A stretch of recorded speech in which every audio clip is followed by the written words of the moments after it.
So turning now to a major story this morning, President Trump announced yesterday the FAA has grounded all Boeing 737 MAX planes. The MAX 8 is the model aircraft involved in both last year's deadly Lion Air crash, as well as this week's Ethiopian Airlines accident that killed all 157 people on board. Now, the cause of this week's crash has not been determined, but investigators have revealed some similarities between the two accidents. Clint Balog joins us now from Bozeman, Montana. He's an associate professor at the Embry-Riddle Aeronautical University. Good to see you, sir. Good morning. How are you? Good, good. So Ethiopian Airlines says that the flight data recorder and the cockpit voice recorder have been sent to Paris for investigation.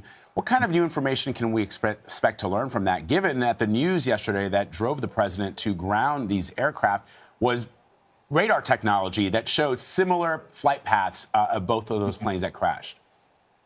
Well, the CVR and the flight data recorder are going to provide a treasure trove of information to the investigators in this accident. The cockpit voice recorder is going to provide insight into what the aircraft was telling the flight crew, because on that recorder you'll hear the oral warnings and the voice warnings that the aircraft was providing to the crew. It will also provide the investigative team insight into both the crew's thought and decision processes, what they were thinking and trying to do to overcome the problems they may have been facing. The flight data recorder records hundreds and hundreds of performance parameters, flight control position parameters, so it will give the investigative team a detailed picture of what the aircraft was doing. If you look at an accident investigation as assembling a jigsaw puzzle, the flight data recorder is going to provide the team with the bulk of the information, the bulk of the pieces to put that picture together. The cockpit voice recorder won't provide as many pieces of that puzzle, but it will provide some of the more critical pieces of that puzzle.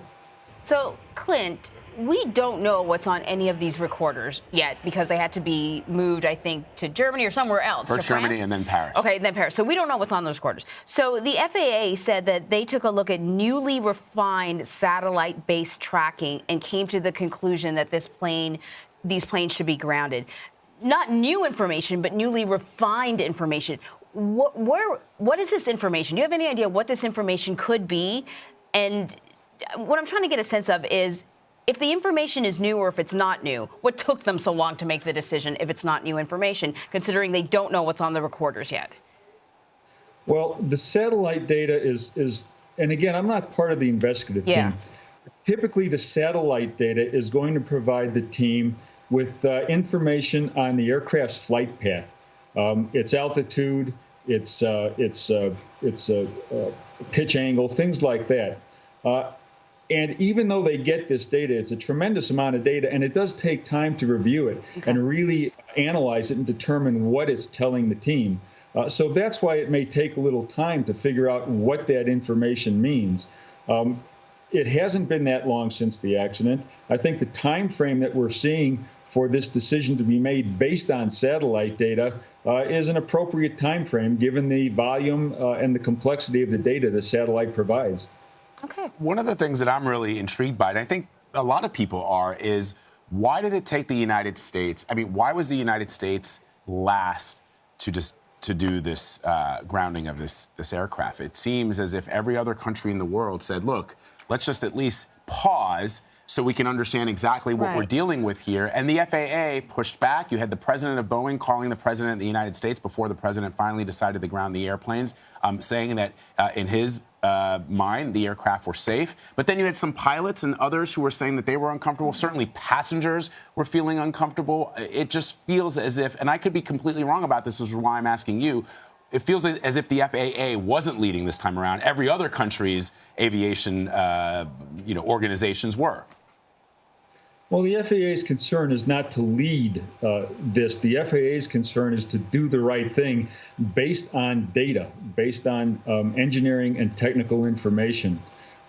So they have a very defined process for how to do this. And you have to understand that this is not a simple decision where you simply can ground this aircraft with no other implications. There are other implications to grounding this aircraft. There are implications to the American economy. There are implications to American commerce. And there are certainly implications for the flying public. And if you ground the aircraft unnecessarily and you invoke all of those other complications, those other implications, you may not be doing the right thing overall.